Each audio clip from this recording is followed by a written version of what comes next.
네, 여러분 이번 시간에는 EBS 수능 특강 소독약의 화학적 원리 관련 지문을 같이 읽어보도록 할게요. 먼저 전체 몇 개 단락으로 되어 있는지 살펴볼게요. 하나, 둘, 셋, 넷, 다섯. 5개 단락으로 이루어져 있는 글입니다. 첫 번째 단락의 내용은 그냥 어렵지 않아요. 그냥 가볍게 같이 읽어보는 거로 할게요. 가벼운 찰과상으로 피부 표피에 상처가 나면 소독약을 이용해서 소독하게 된다. 이제 소독약에 대한 얘기를 할 건가 봐요. 이때 우리가 사용할 수 있는 소독약으로는 과산화수소, 포비돈, 아이오딘. 이 아이오딘은 예전에 요드라고 했었거든요. 그러니까 포비돈, 요드 이렇게 이해해도 괜찮을 것 같아요. 이 소독약은 각각의 명칭에서 알 수 있는 것처럼 다른 화학물질로 구성되어 있고, 그렇죠. 과산화수소는 어떤 화학물질을 다른 물질이 구성되어 있냐면 H2O2 이렇게 돼 있어요. 그러니까 수소 2개, 산소 2개. 그래서 이산화, 이수소 이렇게 얘기를 해요. 그런 무기화합물이고요. 무기화합물이라고 하는 것은 탄소가 섞이지 않은 화합물이에요. 또는 탄소가 섞여 있다 할지라도 탄수화물가 간단한 그런 화합물을 무기화합물이라고 합니다. 자, 그리고 포비돈 아이오딘은 당연히 포비돈이라는 화학물질과 아이오딘이라는 화학물질이 결합되어 있겠죠. 그래서 구성되어 있고 그 화학물질들이 상처 부위에 작용해서 소독된대요. 하지만 상처의 종류에 따라서 두 소독약을 구별해서 사용을 해야 하는데 각 소독약을 구성하는 화학물질의 특성에 따라 상처가 소독되는 원리가 다르기 때문이래요. 소독약을 구성하는 화학물질의 특성에 따라서 상처가 소독되는 원리가 다르다. 체크를 해둬야 될 것 같고요. 그렇다면 과산화수소와 포비돈 아이오딘이 상처를 소독한 원리는 무엇일까? 이제 소독약의 원리에 대해서 질문을 했잖아요. 그럼 당연히 대답을 하겠죠? 그럼 두 번째 단락부터 대답이 나올 건데 당연히 과산화수소에 대한 답이 나올 거예요. 그리고 세 번째 단락에서는 포비돈 아이오딘에 대한 원리 설명이 있겠죠. 두 번째 단락 볼게요.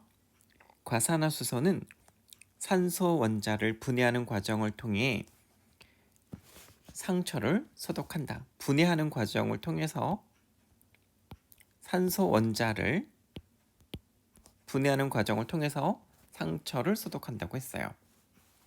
과산화수소는 물 분자에 산소 원자가 물 분자는 이제 H2O잖아요. 거기에 산소 하나가 더 붙어 있는 분자 구조로 이루어져 있다. 그래서 H2O2가 된다고 했었죠. 아까 H2O2 즉 부연 설명해 주죠. 수소 원자와 산소 원자가 각각 2개씩 결합해서 그렇죠. H2O2니까 2개씩 결합했죠. 결합되어 있는 것이다. 과산화수소를 상처 부위에 바르면 인체의 혈액이나 피부의 세포에 있는 카탈레이스라고 하는 효소가 작용해서 과산화수소가 물 분자와 산소 원자로 분해되면서 거품이 일어난다. 그러니까 물 분자하고 산소 원자로 분해가 될 때 거품이 일어난대요. 과산화수소를 많이 봤죠. 과산화수소는 물 색깔하고 똑같잖아요. 투명한 액체인데 이 투명한 액체를 상처 부위에 바르면 어떤가요? 거품이 부글부글 일어나잖아요. 그것이 바로 물 분자랑 산소 원자로 분해되면서 일어나는 현상인 거래요. 근데 그 중간에 어떤 게 작용이 되어 있냐면 이 H2O와 O가 서로 분리가 될 때 그 H2O2가 이렇게 갈 때 이 안에 들어가는 게 카탈레이스라는 효소라는 거죠. 그것이 작용을 해서 이 두 개가 분해가 되는데 결국은 그 분해가 되면서 소독이 일어나는 과정 속에서 거품이 일어난다는 얘기죠. 이때 분해된 산소 원자는 활성산소가 되는데 활성산소, 이 활성산소라고 하는 것은 산화력이 강한 산소예요. 그러니까 산화력이 강하다라고 하는 것은 반응이 강한 거고, 산화가 일어난다는 건 어떤 거냐면 뒷부분에 설명이 나올 텐데요. 산소를 얻거나 또는 수소 또는 전자를 잃는 경우, 그때를 우리는 산화가 일어난다고 하는데, 이 활성산소가 있다면 일반 산소가 있을 거잖아요. 근데 이 일반 산소는 안정적인 상태에 있대요. 안정적인 거라면 활성산소는 불안정한 거예요. 불안정하니까 이것저것하고 같이 결합되려고 하는 성질이 강한 거죠. 굉장히 반응이 강한 산소라고 생각하시면 돼요. 그래서 이 산소 원자가 활성산소가 되어서 결합 반응에 의해서 굉장히 반응이 잘 일어나는 그러한 활성산소가 되는데, 이 활성산소는 강한 반응성을 지니고 있어서 상처 부위에 병원균을 파괴한다. 누가 병원균을 파괴하냐면 활성산소가 병원균을 파괴하는 거래요. 그래서 일어나는 게 거품이래요. 이때 우리 몸의 세포는 슈퍼옥사이드 디스뮤테이즈라는 방어 효소가 작용하기 때문에 파괴되지는 않는데요. 그러니까 상처 부위에 있는 병원균은 파괴하지만 우리 몸의 세포는 보호해주는 애가 있어서, 그게 누구냐면 슈퍼 옥사이드 디스뮤테이즈라는 애가 있어서 우리 몸의 세포는 파괴되지 않는데요. 하지만 중요할 것 같죠? 하지만 상처가 깊거나 넓어지면 과산화수소의 사용량이 많아져서 활성산소가 늘어나기 때문에, 자, 사용량이 많아지면 뭐가 늘어나요? 활성산소가 늘어나기 때문에 우리 몸의 세포가 활성산소의 공격을 모두 막아내지 못하기 때문에 주의해서 사용해야 한다. 그러니까 이 과산화수소는 상처 부위의 병원균을 활성산소가 파괴하기는 하지만, 이 활성산소가 너무 많이 늘어나게 되면, 그때는 언제냐면 상처가 깊거나 넓어져서 과산화수소를 많이 사용해낼 때, 그때 활성산소가 늘어나게 되는데, 그때는 우리 몸의 세포가 이 활성산소의 공격을 다 막아내지 못하기 때문에 주의해야 한대요. 그런 얘기였고, 그래서 두 번째 단락에서는 당연히 과산화수소의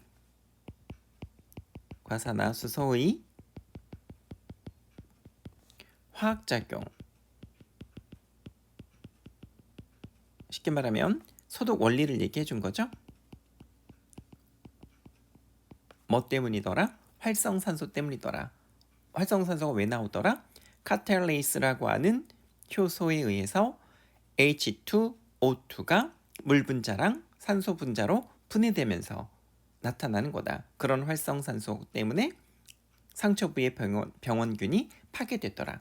근데 너무 많이 사용하게 되면 활성산소가 늘어나기 때문에 우리 몸도 좋지 않더라. 주의해야 한다. 라고 하는 주의점까지 설명을 해줬죠. 자, 그럼 세 번째 단락을 봐볼까요? 이젠 포비돈 아이오딘의 소독 원리를 설명할 거잖아요. 포비돈 아이오딘은 아이오딘의 특성을 이용해 상처를 소독한다. 포비돈 아이오딘 중에 아이오딘이라고 하는 아이의 특성 때문에 소독이 된대요. 그럼 이 아이오딘의 특성이 무엇인지를 알아야겠네요. 아이오딘은 전기 음성도가 높은 원소이기 때문에, 전기 음성도가 높다라고 하는 것은 전자를 끌어당겨서 뭔가 결합하려고 하는 성질이 있다는 얘기예요. 아까 활성산소도 뭔가 이렇게 결합하려고 하는 성향이 있어서 병원균을 파괴했었잖아요. 이 아이오딘도 마찬가지라는 거예요. 그래서 전기 음성도가 높다는 얘기는 전자를 끌어당겨서 결합하려고 하는 힘이 높다는 얘기예요. 그래서 얘도 아무래도 상처 부위의 병원균을 파괴하는 성향이 있겠죠. 그런 원소이기 때문에 산화력이 강하다. 산화력이 강하다라고 하는 것은 아까 말했던 것처럼 산소를 얻거나 수소를 또는 전자를 잃는 거라고 했어요. 그 산화력은 어떤 물질이 수소나 전자를 잃게 하거나, 자, 산화력이라고 하는 거 설명을 하는데, 수소나 전자를 잃게 하는 것, 혹은 산소와 결합하게 하는 힘 등을 의미한다. 아까 이 아이오딘은 전기 음성도가 높다고 했었잖아요. 그 결합하는 힘이 높다고 했었죠. 그래서 산화력에 강하다고 했는데 이 산화력이라는 게 뭐냐면 산소와 결합하려는 힘이 크거나 또는 수소나 전자를 잃게 하는 것이 산화력이다라고 설명했어요. 잘 알아두셔야 해요. 요거에 대해서 분명히 문제화된 게 있을 것 같아요. 수소와 전자를 잃게 한다라고 하는 것은 수소를 끊거나 전자를 끊어내는 거예요. 그래서 첫 번째 수소나 전자를 잃게 하는 방법을 통해서 소독하는 거. 그 다음에 산소와 결합해서 소독하게 하는 거. 뭐 이런 얘기를 하지 않을까요? 포비돈 아이오딘을 상처 부위에 바르면 아이오딘이 떨어져 나오면서 상처 부위의 병원균으로 침투해서 병원균의 세포 내에 있는 단백질이나 지방산 등을 산화시켜, 여기서 산화시킨다는 말을 우리는 분해시켜라는 말로 이해하면 더 빠를 것 같아요. 분해시켜 또는 끊어내어 병원균 자체를 파괴한다. 누가? 아이오딘이. 우리 상처 부위에 바르면 아이오딘이 떨어져 나와서 상처 부위의 병원균에 침투해서 병원균 내에 있는 단백질을 분해시키고 병원균 내에 있는 지방산을 분해시킨다 그 말이에요. 이해가 됐죠? 그래서 아이오딘의 특징을 설명해 줬어요.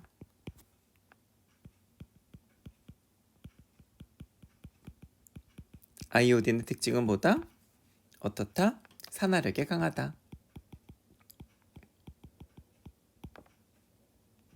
산화력에 강하다라고 하는 건 수소나 전자를 잃게 하거나 그러니까 구조를 끊어내 버리거나 산소와 결합하려고 하는 것이다. 그래서 이 아이오딘이 상처 부위의 병원균에 침투해서 그 병원균의 세포 내에 있는 단백질이라든지 지방산을 분해하는 애더라라고 이해하면 될 것 같아요. 자, 그럼 네 번째 단락을 가볼게요. 아이오딘이 여전히 아이오딘에 대한 설명을 해요. 병원균의 단백질을 산화하는 과정은 아까 단백질이나 지방산을 산화한다고 그랬잖아요. 그럼 이제 단백질을 산화하는 과정을 얘기하겠네요. 자, 단백질, 지방산, 단백질을 산화하는 과정, 분해하는 과정은 병원균의 단백질을 구성하고 있는 다양한 결합 구조 중에 수소를 분리하거나 수소를 이제 끊어낸다는 얘기죠. 수소를 분리하거나 전자를 빼앗는 방식으로 진행이 된다. 병원균의 단백질이 이제 좋은 건 아닐 거잖아요. 거기서 수소를 끊어내 버리거나 전자를 빼앗아 버리는 방식으로 진행을 한다는 얘기예요. 그럼 이제 단백질의 구조가 어떤지를 봐야 되잖아요. 일반적으로 단백질은 생물의 몸을 구성하는 기본 구성 단위인 아미노산들의 결합으로 구성되어 있다. 아미노산은 그림과 같이 탄소를 중심으로 질소와 수소가 결합한 아미노기, 겹사슬, 카복실기 등이 결합한 구조이다. 지금 그림을 보니까 이게 아미노산 구조라는 거예요. 아미노산 구조인데 이 아미노산 구조에는 아미노기가 있고 겹사슬이 있고 카복실기가 있다는 얘기예요. 근데 탄소를 중심으로 되어 있다고 했잖아요. 탄소가 여기 있죠? 탄소를 중심으로 질소와 수소, 얘 N이 질소잖아요. 얘 질소, 그렇죠? 그다음에 얘 수소, H가 수소, 그런 것들이 결합되어 있고, 그다음 겹사슬은 R이잖아요. 얘는 원소가 아니에요. 얘는 원소가 아니라 루트의 줄임말이에요. 뿌리가 된다는 얘기예요. 그래서 이 여기는 또 다른 누군가가 결합한다는 얘기예요. 결합 지점이란 얘기예요. 이 아미노산이 또 다른 아미노산 어떤 또 다른 뭔가랑 또 다른 아미노산이랑 결합될 수 있다는 얘기예요. 이 R은 원소가 아니에요. 그래서 어쨌든 계속 읽어보면 아이오딘은 아미노기의 결합 구조와 겹사슬 간의 결합 구조에 영향을 주어서 자, 아이오딘이라는 애가 아미노기의 결합 구조에 영향을 주고 아미노기 여기 있죠? 아미노기의 영향이 결합 구조에 영향을 주고 그 다음에 겹사슬 간에 여기 또 다른 아미노산이 붙는다고 했잖아요. 그 결합 구조에 영향을 주어서 병원균을 파괴한대요. 자, 그럼 아이오딘이 병원균을 파괴하는 게 어떻게 되느냐면 아미노기의 결합 구조 파괴, 그죠? 겹사슬 간의 결합 구조 파괴. 그렇게 해서 병원균을 없앤다는 얘기예요. 첫째,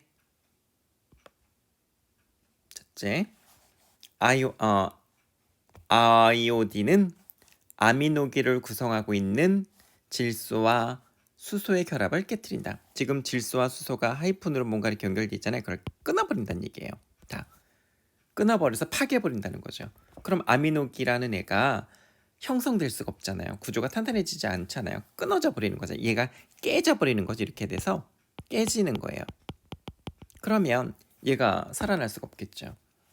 그죠? 질소와 수소의 결합을 깨트리는데 아미노기의 결합 구조가 깨지게 되면 병원균은 생명을 유지하는 데 필요로 하는 구조, 단백질 등이 파괴되기 때문에 없어지겠죠. 파괴가 돼버리겠죠. 그 다음에 둘째, 아이오딘은 황과 수소의 결합에 영향을 준다. 여기 황이 없죠.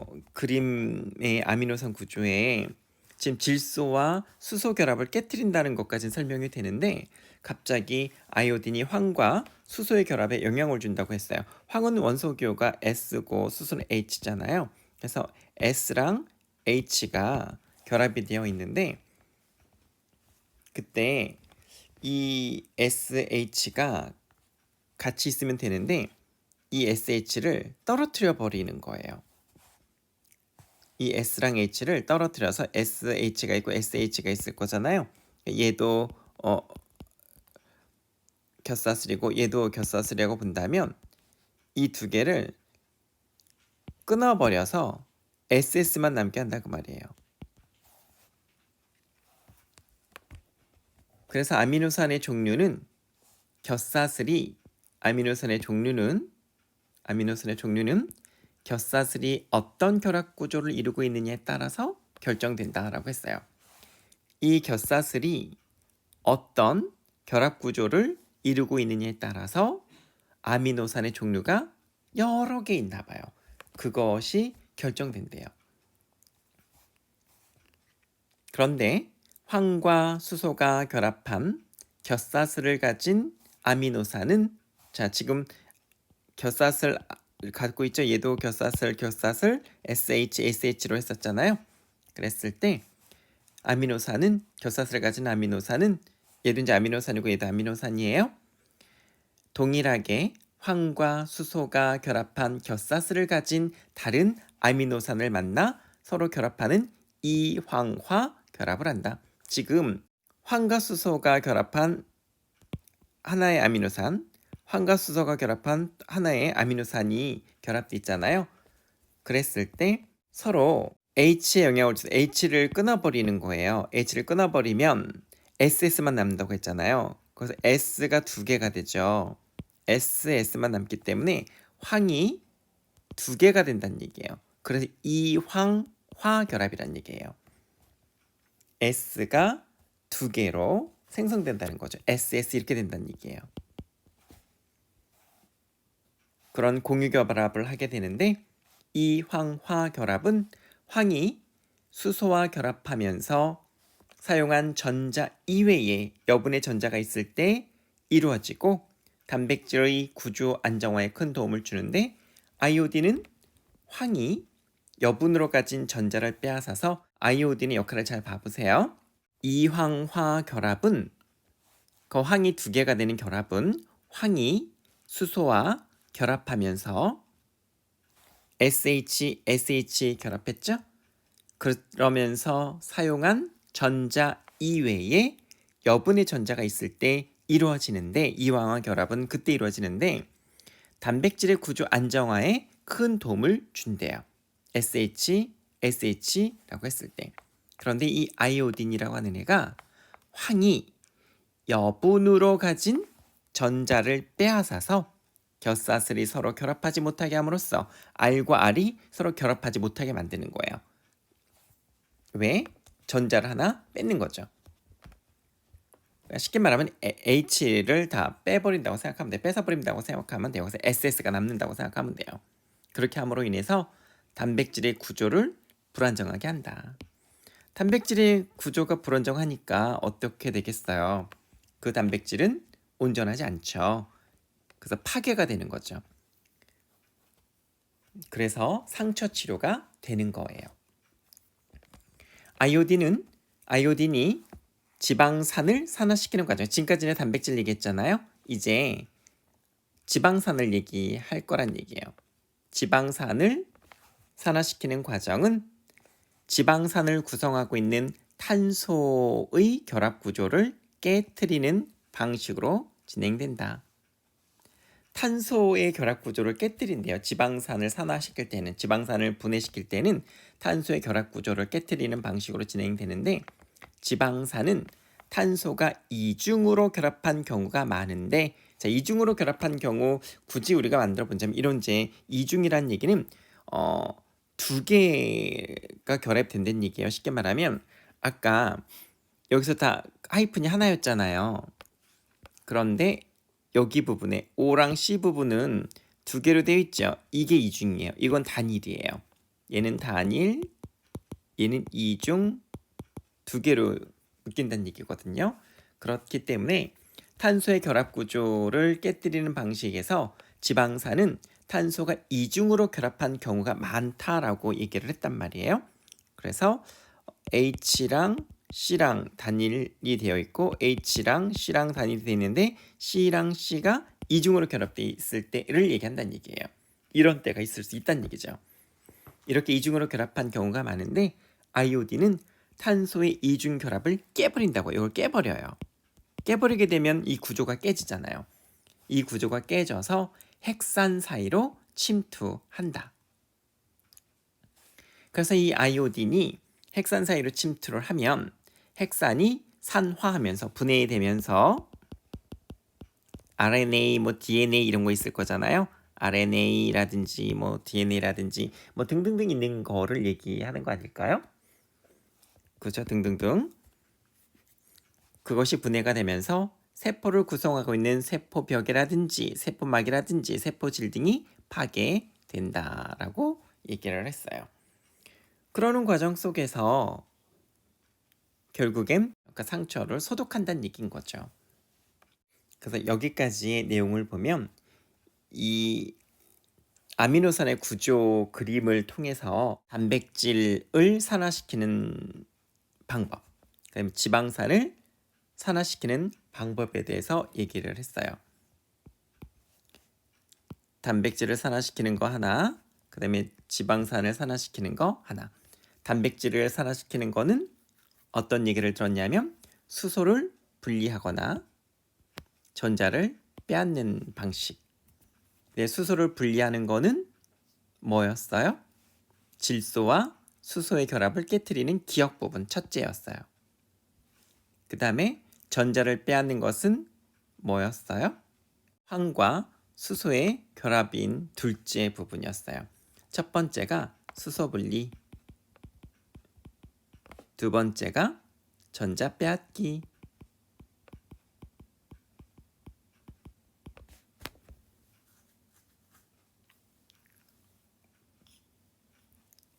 그래서 아이오딘이 황이 여분으로 가진 전자를 빼앗아서 겹사슬이 서로 결합하지 못하게 해서 단백질의 구조를 파괴하는, 그래서 상처를 소독하게 하는 그런 얘기를 했고, 그 다음에 지방산의 경우에는 탄소의 결합 구조를 깨트려서 탄소가 이중으로 결합한 경우인데 그걸 깨트려서 핵산 사이로 침투해가지고 결국은 핵산이 분해되어서 세포벽, 세포막, 세포질 등이 파괴되게 한다라는 얘기를 한 거였죠. 그래서 여기까지 내용은 아이오딘이라는 애가 병원균을 파괴하는 원리에 대해서 설명을 했어요. 근데 그것이 정리를 해보면 일단 단백질을 할 때 몇 가지였어요? 첫 번째, 두 번째, 단백질을 산화시키는 과정에서는 수소 분리하거나 전자 빼앗거나, 그쵸? 그러면 어떻게 했어요? 탄소 이중 결합을 깨뜨렸죠. 탄소 결합을 깨뜨렸어요.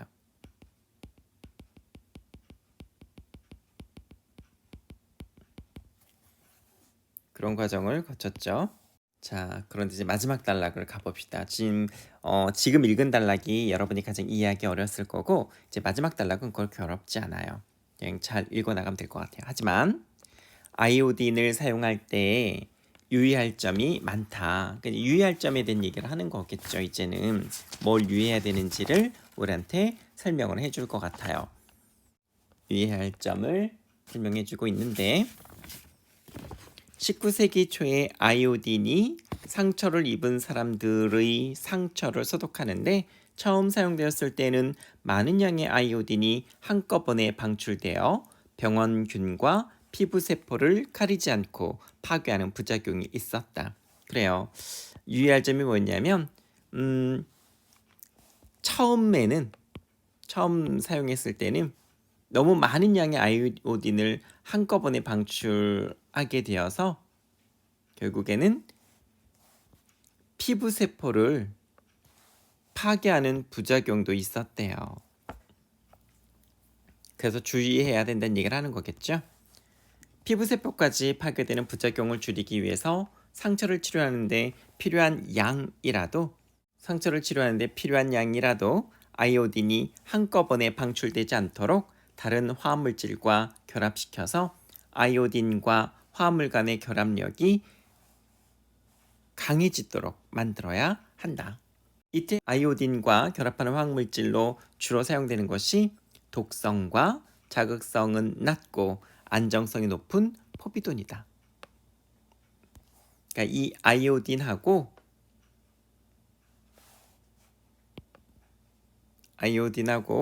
포비돈이 궁합이 잘 맞는다라는 얘기인 거잖아요. 근데 아이오딘을 너무 한꺼번에 방출하면 문제가 있다고 했잖아요. 한꺼번에 방출하면 우리의 피부세포까지 파괴하는 부작용이 있어서 치료할 만큼의 적은 양을 쓴다 하더라도 한꺼번에 방출되지 않도록 하기 위해서 사용하는 게 포비돈인데, 이 포비돈은 독성이나 자극성은 낮고 안정성이 높은 거다라고 얘기를 했죠. 그럼 이 포비돈을 왜 사용하나요? 포비돈 일단 독성 낮아요, 자극성 낮아요, 안정성 높아요. 그런데 가장 중요한 것은 아이오딘이 한꺼번에 방출하지 않도록 해주는 애예요.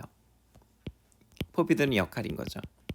포비돈은 아이오딘이 한꺼번에 방출하지 않도록 해준대요. 그럼 어떤 특성이 있느냐?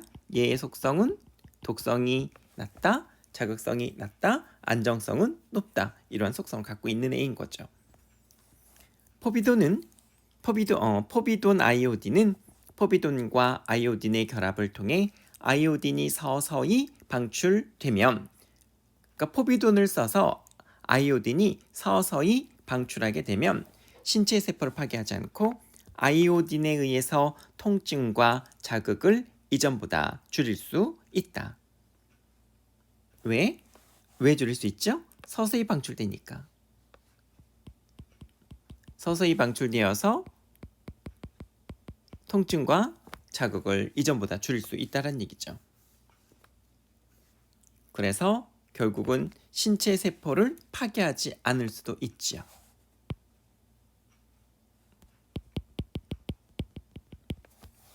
그렇다 하더라도 지나치게 많은 아이오딘을 상처 위에 바르는 것은 주의가 필요하다.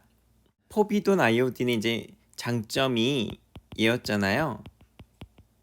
통증과 자극을 이전보다 줄일 수 있다라는 건데 세포를 파괴하지도 않고, 그죠? 그 다음에 통증과 자극을 줄일 수 있다라고 하는 장점이 있는데,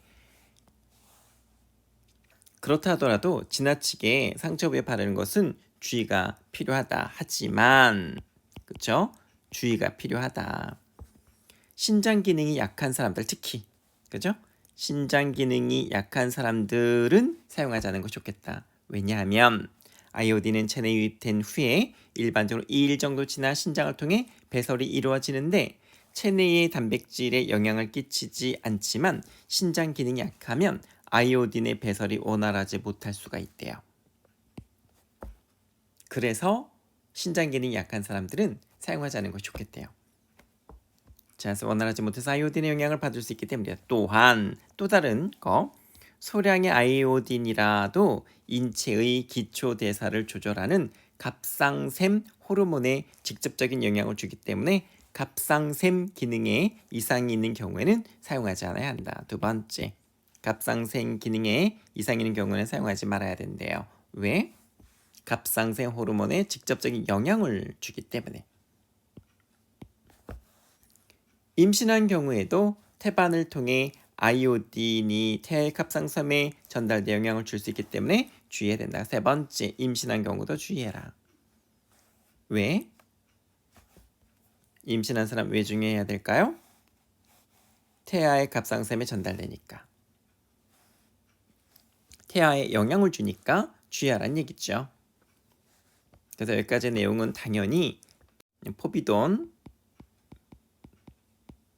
아이오딘을 사용할 때의 주의점에 대해서 얘기했어요. 아이오딘이 한꺼번에 방출하지 않도록 사용하는 게 포비돈인데 포비돈의 속성은 독성이나 자극성이 낮고 안정성이 높더라. 그래서 이 아이오딘이랑 포비돈이 결합해서 아이오딘이 서서히 방출되면서 신체의 세포를 파괴하지 않으면서 또 통증과 자극을 이전보다 줄이는 장점이 있더라. 하지만 주의가 필요한데 세 가지 경우 주의가 필요하더라. 첫 번째, 신장 기능이 약한 사람 주의해야 된다. 왜? 아이오딘의 배설이 원활하지 못할 수 있으니까. 두 번째, 갑상샘 기능에 이상 있는 경우에도 사용하지 않아야 한다. 왜? 갑상샘 호르몬에 직접적 영향을 줄 수 있기 때문에. 세 번째, 임신한 경우에는 사용하지 않는 것이 좋겠다. 왜? 태아에 영향을 주니까. 그러한 주의점에 대해서 설명을 해줬죠. 자, 그러면 문제로 한번 가볼까요? 자, 윗글의 내용과 일치하지 않는 것은 그랬어요. 자, 읽은 걸 바탕으로 한번 문제를 풀어볼게요. 소독약을 구성하는 화학물질의 특성에 따라 소독약의 소독 원리는 다르다. 그쵸. 화학물질의 특성에 따라서 과산화수소냐 포비돈 아이오딘이냐 맞죠?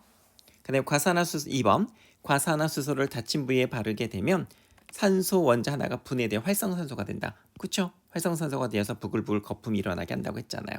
맞죠?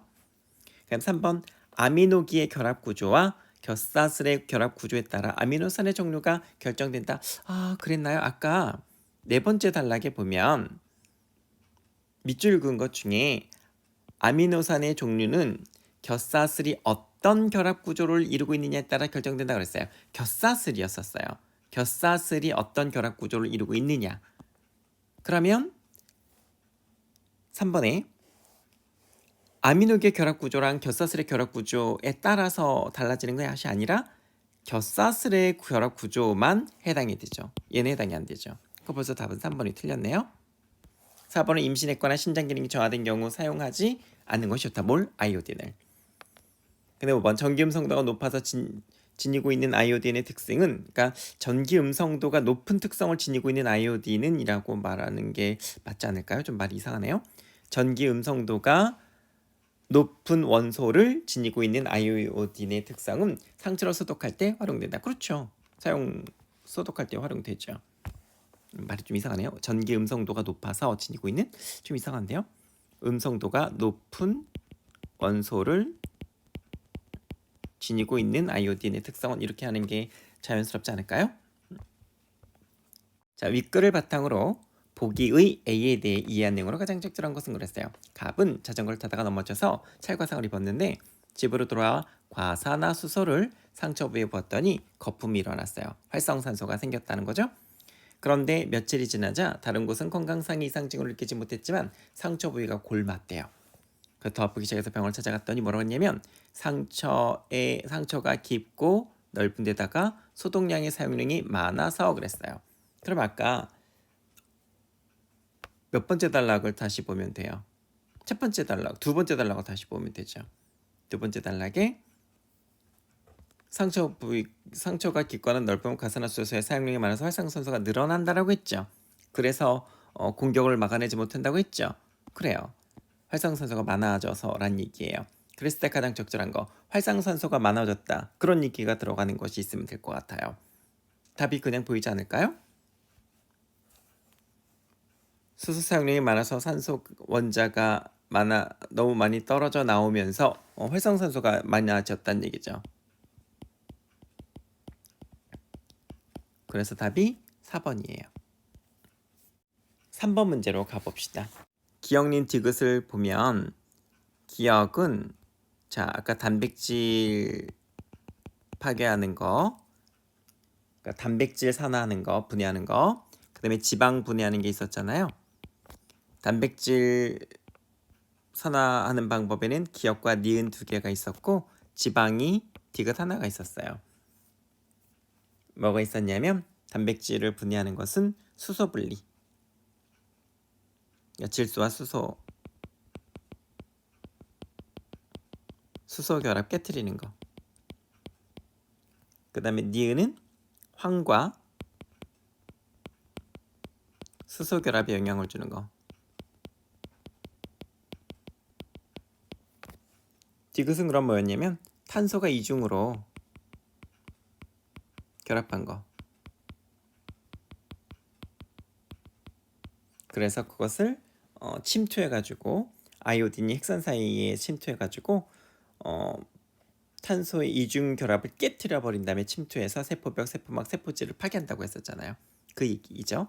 자, 그랬을 때 미치는 영향으로 적절하지 않은 것을 고르라고 했어요. 1번. 기억에서는 질소와 수소의 결합을 깨뜨려서 그죠? 병원균의 구조, 단백질 등이 파괴되어 생명을 유지할 수 없게 한다. 그죠? 파괴해버리는 거죠. 맞죠? 니은에서는 황이 이황화 결합을 위해서 황이 두 개로 SS로 결합하는 거잖아요. H를 버리고. 그래서 여분으로 갖고 있던 전자를 빼앗아가는 거. 이 황과 수소의 결합은 뺏어가는 거였었죠. 3번. 디귿에서는 핵산을 산화시켜서 병원군의 세포를 구성하고 있는 이런 것들을 파괴한다. 당연히 맞는 말이죠. 아까 얘기했었죠. 그럼 4번. 기억과 니은이 공통적으로 존재하는 탄소에 산소가 결합해서 아미노산의 구조의 변화를 줌으로써 병원군을 파괴되겠다. 기억은 질소와 수소이잖아요. 니은은 황결합이잖아요. 탄소가 공통적으로 있나요? 그건 확인할 수 없죠. 답이 4번이 틀렸네요.